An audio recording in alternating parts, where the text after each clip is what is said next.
Welcome to the Leo. Jaganmohan Reddy గతంలో చేసినటువంటి ఒక చిన్న తప్పిదము ఈ రోజు కూటమి ప్రభుత్వానికి అతి పెద్ద తలనొప్పిగా మారింది. లక్షలాది మంది రైతులకు తీరని వ్యధగా మారింది. ఏంటి అంటే జగన్మోహన్ రెడ్డి మొన్న ప్రెస్ మీట్ కూడా పెట్టాడు. వాస్తవానికి తప్పులు చేసింది ఆయన హయాంలో జరిగినటువంటి తప్పులను ఇప్పుడు కూటమి ప్రభుత్వం సరిదిద్దటానికి తలకిందులుగా తపస్సు చేయాల్సిన పరిస్థితి. స్వయంగా ముఖ్యమంత్రి గారే ప్రతి వారం రెవెన్యూ మీద సమీక్ష పెట్టి దాని అప్డేట్స్ తెలుసుకున్నటువంటి పరిస్థితి. రాష్ట్రంలో ఏ శాఖ మీద కూడా ప్రతి వారం రివ్యూ జరగట్లా, కానీ ఒక రెవెన్యూ శాఖ మీద స్వయంగా చంద్రబాబు గారే ప్రతి వారం రివ్యూ చేస్తున్నారంటే రాష్ట్రంలో అన్ని సమస్యలు ఉన్నాయి. మరి ఎందుకున్నాయి ఈ సమస్యలు? సాధారణంగా రెవెన్యూ సమస్యలు అనేవి సాధారణంగా ఉండేవి. ఫర్ ఎగ్జాంపుల్ ఒక గ్రామంలో 5-10 సమస్యలు సాధారణంగా ఉండొచ్చు. అంటే 5-10 మంది రైతులకు ఒక సమస్యలు ఉండొచ్చు. కానీ జగన్మోహన్ రెడ్డి చేసినటువంటి రీసర్వే పుణ్యంతో ఆ సమస్యలు 10 సమస్యలు కాక 10 రెట్లుగా పెరిగి 100 సమస్యలుగా మారాయి. అంటే రాష్ట్ర వ్యాప్తంగా గతంలో ఒక 50,000 సమస్యలు, 1,00,000 సమస్యలు ఫర్ ఎగ్జాంపుల్ ఉన్నాయి అనుకోండి. ఏది రెవెన్యూ సమస్యలు రాష్ట్రం మొత్తం మీద. జగన్మోహన్ రెడ్డి చేసిన రీసర్వే తర్వాత అవి 10 లక్షల సమస్యలుగా మారాయి. స్వయంగా కూటమి ప్రభుత్వం వచ్చిన తర్వాత దాదాపుగా 8.75 లక్షల మంది మాకు భూ వివాదాలు ఉన్నాయి, రీసర్వేలో తప్పొప్పులు జరిగాయి, వాటిని సరిచేయండి అని కూటమి ప్రభుత్వానికి అప్లికేషన్ పెట్టుకుంటే వాటి మొత్తాన్ని పరిశీలించడానికే కూటమి ప్రభుత్వానికి అతిపెద్ద తలనొప్పిగా మారింది. మరి ఎవరి హయాంలో జరిగిన తప్పు ఇది? జగన్మోహన్ రెడ్డి ఏదో మాట చెప్పాడు, నా పాదయాత్రలో వచ్చింది రీసర్వే అనేది ఆలోచన మంచిదే కావచ్చు, కానీ చిత్తశుద్ధి ఏది మనకి? అసలు రీసర్వే తెచ్చిన కాన్సెప్ట్ ఏంటి, జరిగింది ఏంటి? రీసర్వే ద్వారా ఎక్కడా భూ సమస్యలు లేకుండా ప్రతి వ్యక్తికి తన భూమిని తన చేతిలో కొలిసి అప్పచెప్పాలి. ఇది రీసర్వే ఉద్దేశం కదా. మరి జగన్మోహన్ రెడ్డి రీసర్వే చేసిన తర్వాత రైతులందరూ మా భూమి మాకే ఉంది అని సంతోషంగా ఉన్నారా? ఉంటే జగన్మోహన్ రెడ్డి చేసిన ప్రయత్నం ఫలించింది, ఆయన మెచ్చుకోవచ్చు మనం. కానీ జగన్మోహన్ రెడ్డి రీసర్వే చేయకముందు బాగానే ఉంది, రీసర్వే చేసిన తర్వాతే అసలు తలనొప్పి వచ్చింది. 8.75 లక్షల మంది ఈరోజు కూటమి ప్రభుత్వానికి దరఖాస్తు చేసుకున్నారు. ఎందుకు చేసుకున్నారు నేను అడుగుతున్నా. జగన్మోహన్ రెడ్డి చేసింది మంచి పనే అయితే, జగన్మోహన్ రెడ్డి చేసిన పని వల్ల రైతులకు మేలే జరిగితే ఇన్ని లక్షల దరఖాస్తులు ఎందుకు వచ్చాయి? జగన్మోహన్ రెడ్డి సమాధానం చెప్పాలా? నువ్వు నిజంగా చిత్తశుద్ధి ఉంటే నువ్వేం చెప్పాలంటే, ఇదిగో నా హయాంలో జరిగిన రీసర్వే క్లియర్గా ఉంది, ఎవరు కూడా ఇదిగో రీసర్వే వల్ల తప్పు జరిగిందని మీ దగ్గరికి రాలేదు, అది నా గొప్పతనం అని చెప్పాలా. చెప్పే దమ్ముగా ధైర్యంగా జగన్మోహన్ రెడ్డికి ఉందా? ఒకసారి జగన్మోహన్ రెడ్డిని బయటికి వెళ్ళి అడగమనండి. ఏదైనా ఒక గ్రామంలో నిలబడి నడిపోటినా ఇందులో రీసర్వే వల్ల ఇందులో ఎంతమంది రైతులు సంతోషంగా ఉన్నారని జగన్మోహన్ రెడ్డిని అడగమనండి. ఎంతమంది చెప్తారో చూద్దాం. వైసీపీ నాయకులు అడగండి. జగన్మోహన్ రెడ్డి అంటే గ్రామాల్లో తిరగడు, కానీ గ్రామాల్లో తిరిగే వైసీపీ నాయకులను అడగండి, రీసర్వే వల్ల తప్పులు జరిగాయా లేదా వాళ్ళు చెప్తారు. సో అంత దారుణమైనటువంటి పరిస్థితులు ఉంటే ఇప్పుడు ఆ రోజు తప్పులు చేసి ఈ రోజు నీతులు చెప్తున్నాడు. నువ్వు చేసిన తప్పులు సరిదిద్దడానికే పెద్ద తలనొప్పిగా మారింది కూటమి ప్రభుత్వానికి. ఆ రోజు నువ్వు ఆ రీసర్వేను ఒక దరిద్రమైనటువంటి పని చేసి ఉండకపోతే, అన్ని పాపాలు నువ్వు చేసి ఉండకపోతే ఈరోజు కూటమి ప్రభుత్వానికి కూడా బాగుండేది. దాంతో మళ్ళీ వీళ్ళకి డబల్ త్రిపుల్ పని అయింది. అటు సమస్యలే పరిష్కరించాలా, నువ్వు చేసిన తప్పులనే పరిష్కరించాలా, కొత్తగా రీసర్వేనే చేయాలా, ఇతర సమస్యలనే చూసుకోవాలా? మరి మన హయాంలో జరిగిన పాపం కదా అది. దానికి సంబంధించిన వార్త కూడా ఒకటి వచ్చింది, ఒకసారి చూద్దాం. ఘోరాలు చేసి నీతులు, రీసర్వే ఘనకార్యాలపై జగన్ గొప్పలు, సమగ్ర సర్వే పేరిట రాష్ట్రమంతా భూ విలయం, 6,680 గ్రామాల్లో 8.75 లక్షల మందికి సమస్యలు. ఇది జగన్మోహన్ రెడ్డి రీసర్వే గొప్పతనం. దాదాపుగా 6,680 గ్రామాలలో 8.75 లక్షల మంది ఈరోజు సమస్యల విలయంలో చుట్టుకున్నారు అంటే ఆ క్రెడిట్ మొత్తం జగన్మోహన్ రెడ్డి చేసినటువంటి రీసర్వేదే. మరి నువ్వు ఏ మొహం పెట్టుకుని గొప్పగా చెప్పుకుంటావా జగన్మోహన్ రెడ్డి? నేను అడుగుతున్నా. ఇది అబద్ధం కాదు కదా, ఈ 8 లక్షల మంది అబద్ధం కాదు కదా, వాళ్ళు సమస్యలు ఉన్నాయని చెప్పి కూటమి ప్రభుత్వం చుట్టూ తిరగడం అబద్ధం కాదు కదా. నువ్వు చేసిన పాపాలకే కదా ఈరోజు కూటమి ప్రభుత్వం వాటిని పరిశీలించడం కోసం సమయం వెచ్చించాల్సిన పరిస్థితి. మరి ఏం గొప్పలే నువ్వెలా చెప్పుకుంటావే నాకు అర్థం కాలేదు. 100 ఏళ్ల తర్వాత రీసర్వే అంటూ భారీగా వివాదాలు, తాను మహాయజ్ఞం చేసినట్టుగా నేడు కలరింగు, పైగా బాబుకేమీ తెలియదని ఎద్దేవా. ఉమ్మడి రాష్ట్రంలోనే రీసర్వేకు చంద్రబాబు యత్నం, ఆ తర్వాత భూదార్ కోర్స్తో ఆ సాంకేతికత జోడింపు. సరే, చంద్రబాబు గారు యత్నం చేశారా లేదా అనేది కాసేపు పక్కన పెడదాం. ఇది మన ఆంధ్రప్రదేశ్ విడిపోక ముందే ఇలాంటి ఒక ప్రయత్నం చంద్రబాబు గారు చేశారు. సరే ఇప్పుడు అది మనకు సందర్భం కాదు కాబట్టి కాసేపు పక్కన పెడదాం. కానీ రైతులకు మేలు చేయాలన్న సంకల్పంతో భూముల సమగ్ర సర్వే మహాయజ్ఞంలా చేశాను. రీసర్వే తర్వాత రైతులకు భూ వివాదాలు ఉండకూడదు, శాశ్వత హక్కు పత్రాలు ఇవ్వాలని యజ్ఞంలా కష్టపడ్డాను. ఇక్కడ జగన్మోహన్ రెడ్డి చెప్పిన పదాలు రెండు గుర్తుపెట్టుకోండి. ఒకటి, భూ వివాదాలు ఉండకూడదంట. రెండు, శాశ్వత హక్కు పత్రాలు ఇవ్వాలంట. ఆ ఉద్దేశంతో నేను రీసర్వే చేశానని చెప్పాడు. ఆ రెండు ఉద్దేశాలు కూడా ఫెయిల్ అయ్యాయి. ఎందుకనంటే ఆ భూ వివాదాలు లేకుండా చూడాలి అనే ప్రయత్నం అటర్ ఫ్లాప్. 8-9 లక్షల మంది ఈరోజు మా భూముల్లో తప్పులు దొరలాయి కుర్రో మొర్రో అంటూ ఈరోజు అధికారుల చుట్టూ తిరుగుతున్నారు. అది అటర్ ఫ్లాప్. రెండోది ఏంటి, శాశ్వత హక్కు పత్రాల పేరుతో జగన్మోహన్ రెడ్డి ఫోటోలు వేసుకుని ఇచ్చేశాడు. శాశ్వత హక్కు పత్రాల పేరుతో జగన్మోహన్ రెడ్డి ఫోటోలు వేసుకుని ఇచ్చేశాడు. సో ఈ రెండు కూడా దాన్ని కూడా రైతులు వ్యతిరేకించారు. అరే మా పాసు పుస్తకం మీద జగన్మోహన్ రెడ్డి ఫోటో ఏందా? మా పాసు పుస్తకం మీద నీ ఫోటో ఏంది? నువ్వు ఈరోజు ఉంటావు, రేపు ఉండవు, నీ ఫోటో ఎందుకు వేయాలా? 100 ఏళ్ల చరిత్రలో ఎప్పుడూ లేని విధంగా ఒక ముఖ్యమంత్రి ఫోటో ఏ రాష్ట్రంలో కానీ దేశంలో కానీ వేసారా? మరి ఆ లెక్కనే ప్రధానమంత్రి, దేశానికి ప్రధానమంత్రి నరేంద్ర మోదీ గారు ఫోటోలు వేసుకుంటే ఓకేనా మీకు? ఆయన అనొచ్చుగా నేను ప్రధాని, నేను ఫోటోలు వేసుకుంటాను, నీకంటే పెద్దోడే కదా. మరి ఆయన దేశానికే ఇది కదా, నువ్వు రాష్ట్రానికి మాత్రమే. ఇదెక్కడ దిక్కుమాలిన విధానం. సో ఆ రెండు కూడా జగన్మోహన్ రెడ్డి ఫెయిల్ అయ్యాడు. ఇది తను పడిన కష్టంగా డబ్బా కొట్టుకుంటాడు, సొంత భజన చేసుకున్నారు. అసలు విషయం ఏంటంటే ఆయన యజ్ఞం ఫలితాన్ని 8.75 లక్షల మంది రైతులు అనుభవిస్తున్నారు. జీవితానికి సరిపడా సమస్యలు తలకు చుట్టడంతో వారంతా సతమతం అవుతున్నారు. అయినా సరే గురువారం నిర్వహించిన ప్రెస్ మీట్లో రీసర్వే గురించి గొప్పగా చెప్పుకోవడం అంటే తాను చేసి, నిజంగా జగన్మోహన్ రెడ్డి అందులో 10% మంచి చేసినా సరే, కొంత చెడు జరగ ఉండవచ్చు, కానీ కొంత మంచి జరిగింది కదా అని మనం ఆలోచన చేయొచ్చు. బట్ జగన్మోహన్ రెడ్డి చేసిన పని వల్ల ఎవరికీ మంచి జరగల, ఏ రూపంలోనూ మంచి జరగల, మొత్తం చెడే జరిగింది. చెడు చేస్తే చేశాడు. అదేమైంది? ఇప్పుడు కూటమి ప్రభుత్వానికి తలనొప్పిగా మారింది. మరి ఇప్పుడు జగన్మోహన్ రెడ్డి పెట్టిన సమస్యలను పరిష్కరించాల్సిన బాధ్యత కూటమి మీద ఉంది కదా. చంద్రబాబు గారు గతంలో హామీ ఇచ్చారు కదా, మీ భూ సమస్యలన్నీ మేము పరిష్కరిస్తామని. పాపం అందుకని వారం ఆయన సమీక్ష చేయాల్సినటువంటి పరిస్థితి. భూముల రీసర్వే పేరుతో జరిగిందేంటి? అది సమస్యలకు పరిష్కారమా, కొత్త సమస్యలు సృష్టించడమా? జగన్ చెప్పుకుంటున్నట్లుగా అవి గొప్పలా, రైతులకు మిగిల్చిన తిప్పలా? ఆయన హయాంలో రీసర్వే జరిగిన 6,680 గ్రామాల్లో ఏ రైతును అడిగినా ఈ ప్రశ్నకు సమాధానం చెబుతారు. అప్పుడు జగన్ కారణంగా తలెత్తిన సమస్యలను కూటమి సర్కారు కూడా పరిష్కరించలేకపోతుంది. రీసర్వే కారణంగా కొత్త సమస్యలు తలెత్తాయని ఏకంగా 8.75 లక్షల మంది పిటిషన్లు సమర్పించారు. ఇప్పుడు కూటమి ప్రభుత్వానికి వచ్చిన పిటిషన్లు అయ్యి. రీసర్వే ముందు రాష్ట్రంలోని ప్రతి గ్రామంలో సగటున 5-6 రైతుల మధ్య భూ వివాదాలు ఉండేవి. కానీ రీసర్వే తర్వాత ఒక్కొక్క గ్రామంలో 100 మంది రైతులకు సమస్యలు పెరిగాయి. అంటే 5-6 సమస్యలల్లా 100 సమస్యలుగా మారాయి. మార్చిన ఘనత జగన్మోహన్ రెడ్డిది. అయినా కానీ జగన్మోహన్ రెడ్డి తాను చేసిన పని గొప్పగా చెప్పుకుంటాడు. దీనికి సంబంధించిన ఇంకో వార్త కూడా చూద్దాం. జగన్ సర్కారు నాటి ఉమ్మడి కృష్ణా జిల్లా జగ్గయ్యపేట మండలం తక్కెళ్లపాడు అనే ఒక చిన్న గ్రామంలో పైలట్ ప్రాజెక్టుగా రీసర్వే చేపట్టింది.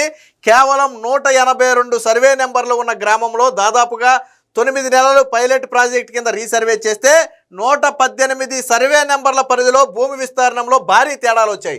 అక్కడ ఉన్నదే 182 సర్వే నెంబర్లు, అందులో 118 సర్వే నెంబర్లలో తేడా వచ్చాయి. నాడు పైలట్ ప్రాజెక్టు పూర్తయ్యాక రెవెన్యూ శాఖ సమర్పించిన రిపోర్ట్లోనే ఈ అంశాలు కూడా ఉన్నాయి. అయినా ఆ రిపోర్ట్ను జగన్ సర్కారు ఆమోదించింది. తప్పులు వస్తున్నాయని వెనకడుగు వేయొద్దని, రాష్ట్రంలోని మిగతా ప్రాంతాల్లో సర్వే చేయాలని నాటి సీఎం స్వయంగా ఆదేశించారు. దాని ఫలితమే ఊరూరా రీసర్వే తప్పులు. సర్వే సరిహద్దుల చట్టం 1923 ప్రకారం సర్వే చేయడానికి ముందే రైతులకు నోటీసులు ఇవ్వాలి. ఈ సర్వే పూర్తయ్యాక 9/2 నోటీసు ఇవ్వాలి. రైతుల అభ్యంతరాలను పరిష్కరించడానికి గడువు ఇవ్వాలి. ఇవేవి సక్రమంగా జరగలేదు. అందుకే ఇవన్నీ తిప్పులు. అంటే మీకు ఒక చిన్న ఎగ్జాంపుల్ చెప్తా.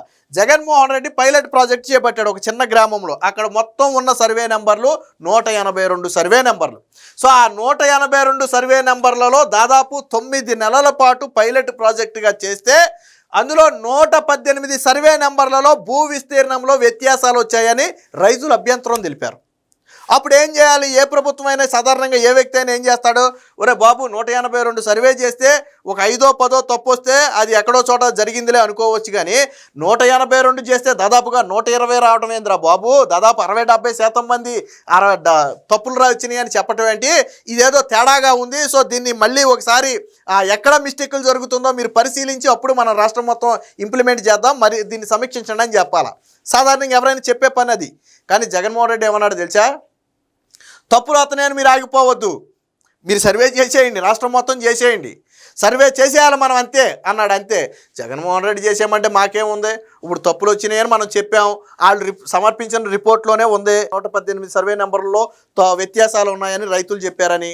అయినా కానీ ఆయనే చేసేయమంటే మనకు ఊడేదేముందని చెప్పి వాళ్ళు సర్వే చేసేస్తే దాని ఫలితం ఏమైంది, ఈరోజు 8.75 లక్షలు. రెండోది, సర్వేలో తప్పులు వచ్చినప్పుడు వెంటనే దాన్ని పరిష్కరించడానికి నిర్ణీత గడువు ఇవ్వాలి, దానికి ఒక వ్యవస్థ ఏర్పాటు చేయాలి. అది జగన్మోహన్ రెడ్డి చేయలేదు. పైగా వ్యత్యాసం వచ్చిన భూమిని అలాగే వదిలి, అంటే వీళ్ళు సర్వే చేసినప్పుడు ఫర్ ఎగ్జాంపుల్ నాకు 1 ఎకరం ఉందండి, వీళ్ళు సర్వే చేసి 80 సెంట్లు అంటే ఇక నువ్వు సచ్చినా నీకు 80 సెంట్లే, నీకు ఆ 20 సెంట్లు రాదు.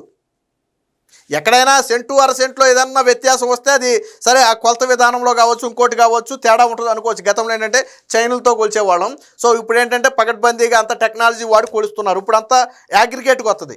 సో అందులో ఒక 1/2 సెంటు కామన్గా జరగవచ్చు, అది అసలు జరగదని నేను చెప్పను.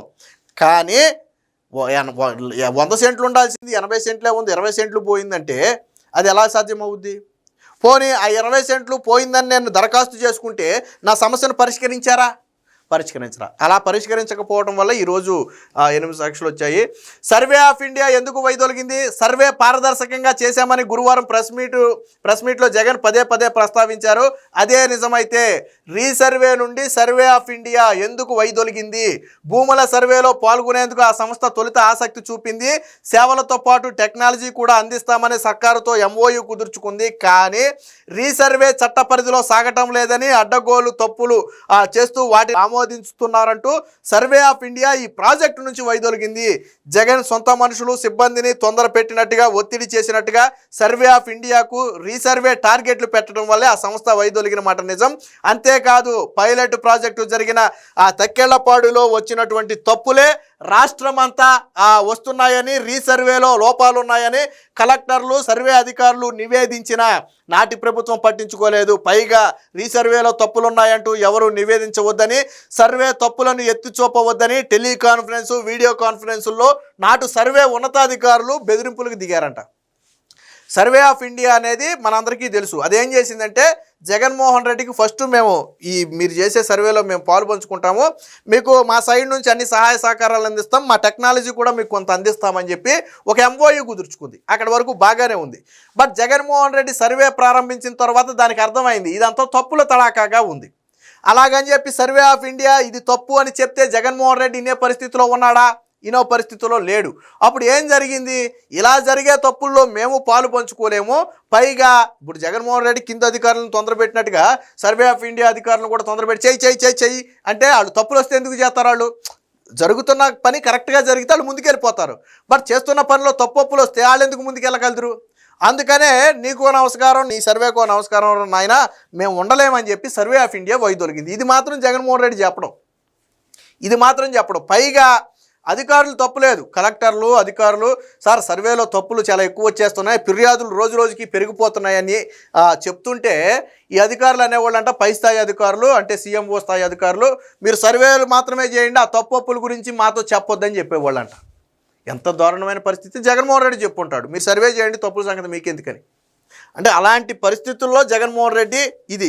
ఇక బాబు ఎప్పుడో చేసే ఆలోచన ఇది. చంద్రబాబుకు రీసర్వే గురించి తెలుసా? ఏనాడైనా ఆలోచించారా? టెక్నాలజీతో సర్వే చేయాలన్న ఆలోచన ఎందుకు రాలేదని జగన్ ప్రశ్నించారు. అయితే ఉమ్మడి రాష్ట్రంలో ముఖ్యమంత్రిగా ఉండగా ఆనాడు టెక్నాలజీ ఎలక్ట్రానిక్ టోటల్ స్టేషన్ ద్వారా 2000లోనే చంద్రబాబు రీసర్వేకు ప్రయత్నించారు. గుంటూరు జిల్లా తాడేపల్లి, చిత్తూరు జిల్లా వెంకటగిరికోట, కరీంనగర్ జిల్లా మానుకొండూరు మండలాల పరిధిలో పైలట్ ప్రాజెక్టు చేపట్టారు. కానీ భూముల విస్తీర్ణంలో తేడాలు రావటం, రైతులు సంతృప్తిగా లేకపోవడంతో దాన్ని పక్కన పెట్టారు.